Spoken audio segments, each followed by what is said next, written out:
Sa tingin ko, gagawin nila ang lahat ng kanilang makakaya para mai-transmit to sa Senado. Pero ang akin lang, pag mahina yung complaint, baka mabasura lang yun dun.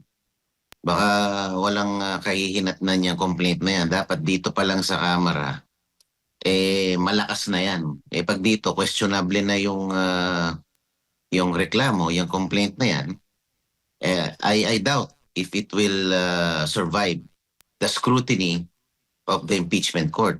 Kung unahin ko itong issue ng impeachment laban kay Vice President Sara Duterte ay naprobahan na nga ng House Committee on Justice.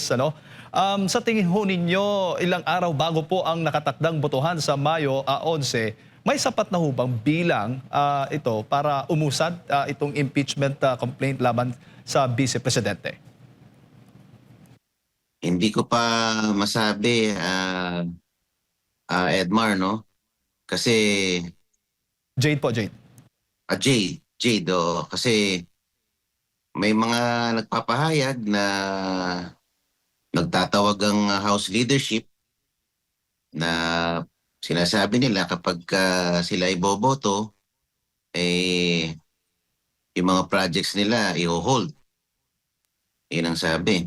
Hindi lang yung mga infra projects nila, kundi mga soft projects daw. Pati mga medical assistance nila, AIX, ay magiging apektado. Kaya sila ay talaga nag-iisip kung talaga ba silang boboto ayon sa kanilang konsensya o kung sila ay talagang magpapapilit dun sa ninanais ng leadership. Opo.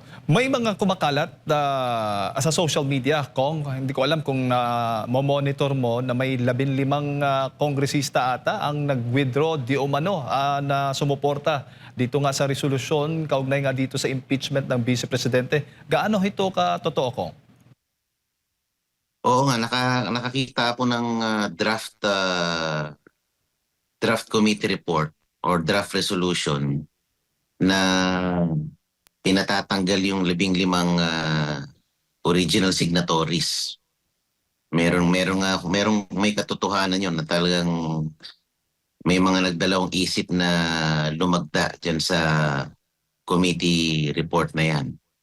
At yun nga talaga. Sabi naman ng iba, we already secured more than 106 votes, sabi nila. Pero Opo. hindi ko alam. Hanggang sa ngayon, baka ongoing pa yung mga negosasyon, kumbaga, dyan sa Kamara.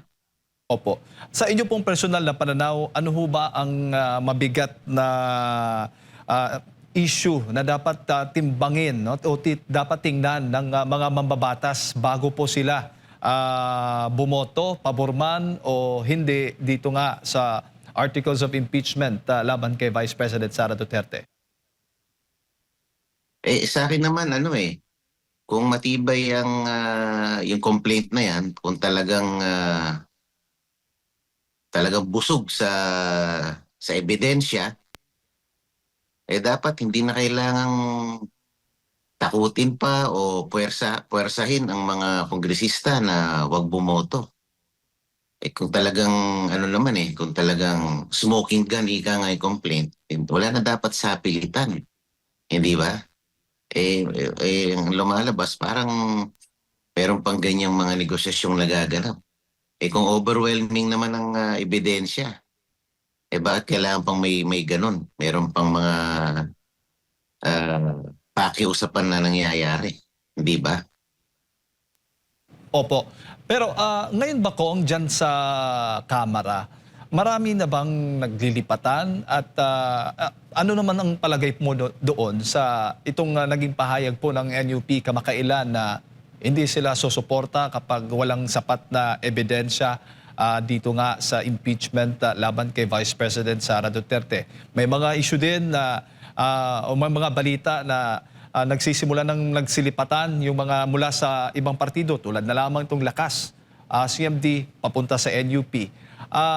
Ano po yung nagiging sitwasyon dyan sa loob ng Kamara, Kong?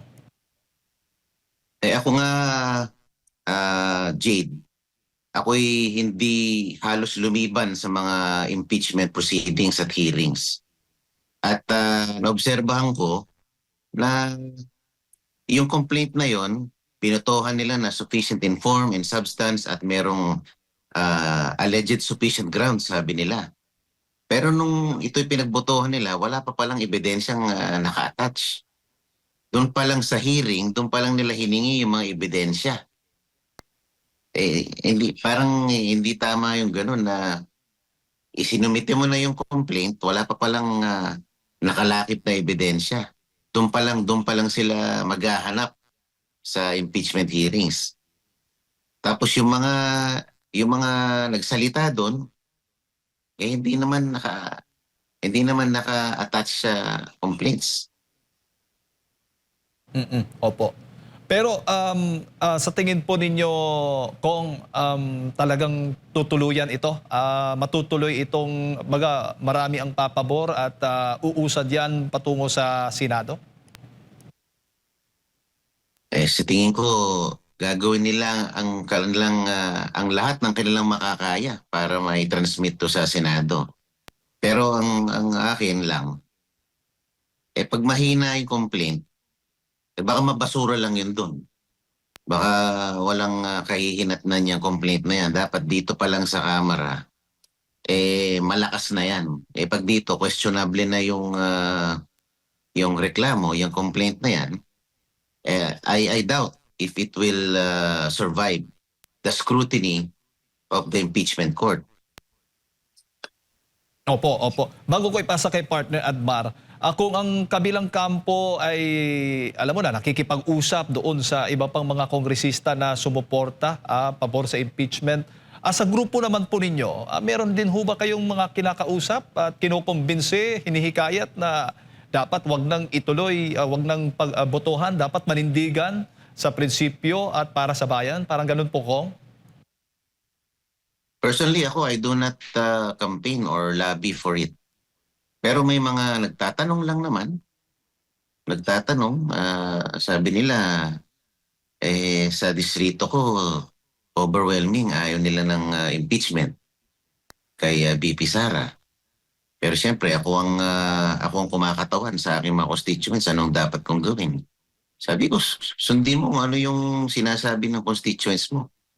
Dapat to, conscience vote, hindi yung dahil ikaw ay nadala sa panggigipit, sa pananakot, o sa kung ano man pang-iipit na gagawin sa'yo pag ikay bumoto ng yes. Dapat maliwanag na it should be a clear conscience vote. Hindi dahil sa meron lang nanakot sa'yo or nanggipit na i-hold ang iyong mga proyekto. Opo, Congressman, magandang umaga. Si Admar po ito. Maaari din po bang kinukonsidera o tinitingnan na inaamoy din ang... kasi may petisyon laban po dito sa impeachment, no? Dyan sa Korte Suprema. Maaaring kinukonsidera din ba nila ito na timbangin? Kasi baka pagboto nila, kung hindi naman matutuloy, mas lalo silang may ipit dahil mariresbakan din sila talaga ng mga supporter ni Vice President Sara Duterte po. Ayun nga, kailangan timbangin nilang mabuti. No, kasi lalo na kung yung distritong kinatatayuan mo ay predominantly Duterte, it will really affect your candidacy come 2028. Kaya dapat pag-isipan nilang mabuti. Not only that, yung merits talaga ng complaint, dapat talaga pag-aralin nilang mabuti. At mahirap kasi yung complaint na lalagyan mo lang ng laman, pero na-file mo na yung complaint. So hindi pwedeng ganun eh. Dapat talaga. Tama yung sinasabi ni NUP President Ronnie Puno na kailangan a complaint should be backed by strong evidence. Pero kung naghahanap ka pa lang, naghahagilap ka pa lang sa hearing, doon pa lang it's an indication na talagang mahina ang iyong complaint. Opo, pero ito po ba ay paglabag din po sa ethics ng isang kongresista po, Kong? Kasi naalala ko dati, nung unang hain po ng impeachment, marami mga bumoto. Pero marami din pong nagsilabasan ng mga videos during campaign na nagpapaliwanag sa kanilang mga constituents kung bakit sila na bumoto pabor sa impeachment. Kasi baka mawalan sila ng pondo nga. So, ibig sabihin, hindi sila bumoto dahil sa merito ng kaso o naniniwala silang nagkasala ang pangalawang Pangulo. Unang-una pa lang, Edmar, mali na yung yung papakialaman mo yung release ng pondo. Kasi binawal na yan ng Supreme Court dun sa PDAF ruling nila. Yung tinatawag na post-enactment. Pag yan ay lumabas na sa GAA, pinirmahan na ng Pangulo, at meron ng nakalagay doon kung saan nakalaan ng pondo, eh dapat di mo na pinakikialaman. Kasi yun yung tinatawag na post-enactment. Pagka lumabas na ang GAA, wala ka nang pakialam doon.